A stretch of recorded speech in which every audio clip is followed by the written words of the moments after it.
U.S. Air Force's first live-fire flight test of a prototype AGM-183A air-launched rapid response weapon hypersonic missile, or ARRW, was unsuccessful. U.S. Air Force says there was an issue on the aircraft, a B-52H bomber assigned to the 419th Flight Test Squadron out of Edwards Air Force Base in California, and it did not launch the weapon.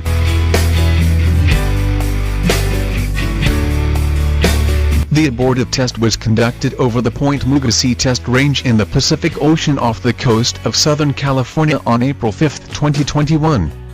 The plan had been for this launch to validate the performance of the missile's rocket booster, as well as the separation of a simulated unpowered boost glide vehicle payload. The surrogate vehicle was not designed to actually fly and was expected to disintegrate after release from the missile body. According to an official Air Force press release, the test missile was not able to complete its launch sequence and was safely retained on the aircraft, which returned to Edwards Air Force Base. The Air Force has conducted 7 previous flight tests involving captive carry test articles that are not designed to be released from the B-52HS carrying them.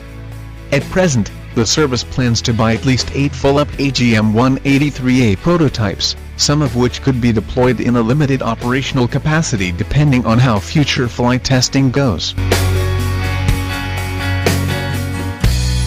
Air Force Brigadier General Heath Collins, the service's Program Executive Officer for Weapons, said, "The recent test provided invaluable information to learn from and continue ahead. The ARRW program has been pushing boundaries since its inception and taking calculated risks to move this important capability forward."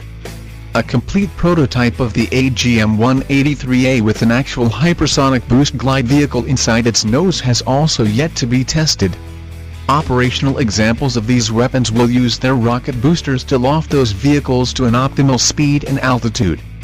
After that, the wedge-shaped vehicle is designed to glide toward its target along an atmospheric flight trajectory at hypersonic velocity, defined as anything above Mach 5. The boost glide vehicle is capable of making more unpredictable movements compared to traditional ballistic missiles, even those with maneuverable re-entry vehicles. This gives the hypersonic weapon distinct advantages for penetrating through hostile air and missile defenses to reach time-sensitive or other high-value targets. The combination of speed and maneuverability also presents novel challenges to opponents when it comes to spotting and tracking these weapons, which, in turn, makes it extremely hard to defend against them in any way. The Air Force has previously said that ARRW will only need between 10 to 12 minutes to hit targets 1,000 miles away. This could suggest the weapon has an expected average speed of between 5,000 to 6,000 miles per hour, or roughly between Mach 6.5 to Mach 8. This first flight test had already been much anticipated, having been pushed back twice already since the end of 2020.